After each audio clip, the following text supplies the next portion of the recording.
हर हर Mahadev. Hello friends, welcome to my channel. इस video में आज मैं आपके साथ शेयर कर रही हूँ घर पर सावन के सोमवार की बहुत ही सरल पूजा विधि।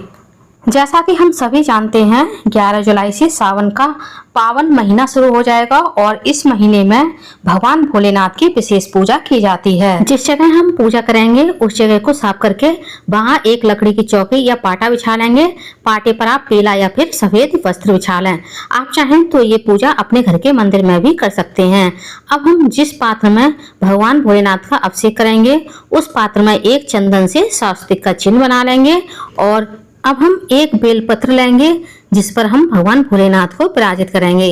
इसके बाद हम फूलों का या फिर अक्षत का आसन देते हुए दीपक को भी चौकी पर विराजित कर लेंगे और सर्वप्रथम हम दीपक को प्रज्वलित करेंगे क्योंकि दीपक के रूप में अग्निदेव हमारी पूजा के साक्षी होते हैं।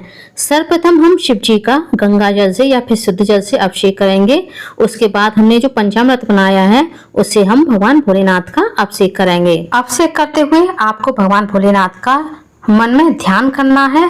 ये पूजा आप सुबह के समय भी कर सकते हैं। किसी कारणवश आप यह पूजा सुबह नहीं कर पाते हैं तो शाम के समय प्रदोष काल में आप शिव जी की यह पूजा कर सकते हैं। अब हम इस बेलपत्र को धो करके फिर से यूज कर लेंगे और इस पंचामृत को हम किसी गमले में या फिर ऐसी जगह डाल देंगे जहाँ किसी के पैर ना पड़े। अब हम फिर से भगवान भोलेनाथ को चौकी पर विराजित कर लेंगे और शिव जी को हम इत्र लगाएंगे। इसके बाद हम भगवान भोलेनाथ को वस्त्र रूपी मौली अर्पित करेंगे और शिव जी को हम अष्टगंध चंदन से या फिर गोपी चंदन से तिलक करेंगे।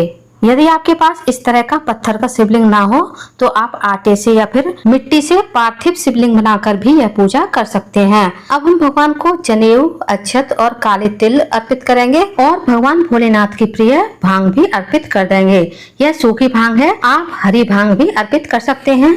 अब भगवान भोलेनाथ को सभी तरह की दालें, अनाज भी चढ़ाए जाते हैं जिसमें से मैंने भगवान भोलेनाथ को मूंग की दाल अर्पित की है। आप कोई भी दाल अर्पित कर सकते हैं।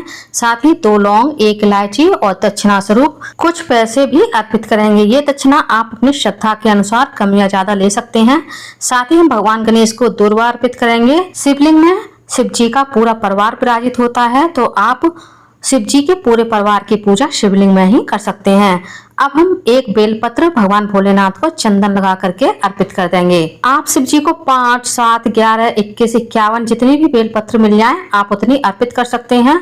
ना मिले तो आप केवल एक बेलपत्र भी अर्पित कर सकते हैं। भगवान भोलेनाथ को सफेद पुष्प अति प्रिय होता है, जैसे आंकड़े का, मदार का। यदि आपको सफेद फूल ना मिले तो आप फिर कोई भी फूल भगवान भोलेनाथ को अर्पित कर सकते हैं।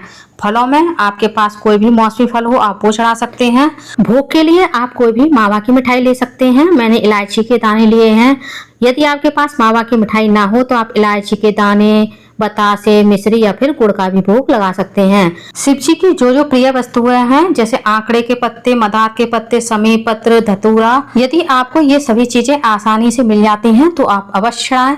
नहीं मिलती हैं तो आप केवल एक बेलपत्र चढ़ाकर भी भगवान भोलेनाथ की पूजा कर सकते हैं। भगवान भोलेनाथ बहुत ही भोले हैं। यदि आप हर हर महादेव कहते हुए केवल 1 लोटा जल भी भगवान भोलेनाथ को अर्पित कर देंगे उसी से भगवान भोलेनाथ प्रसन्न हो जाएंगे।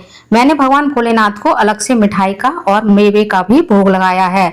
अब हम दीपक का भी पूजन कर देंगे कुमकुम से और चंदन से। साथ ही हम अक्षत चढ़ाएंगे और कुछ पुष्प भी अर्पित कर देंगे। अब हम जल का एक कलश पास में रखेंगे और हाथ में कुछ पुष्प या फिर अक्षत हाथ में रखते हुए भगवान भोलेनाथ की सोमवार व्रत की कथा को पढ़ेंगे या फिर सुनेंगे।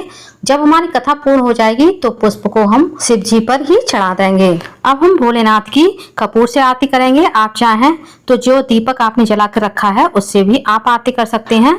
कपूर से आरती करने से भोलेनाथ प्रसन्न होते हैं, इसलिए आप हो सके तो भोलेनाथ की कपूर से आरती करिएगा।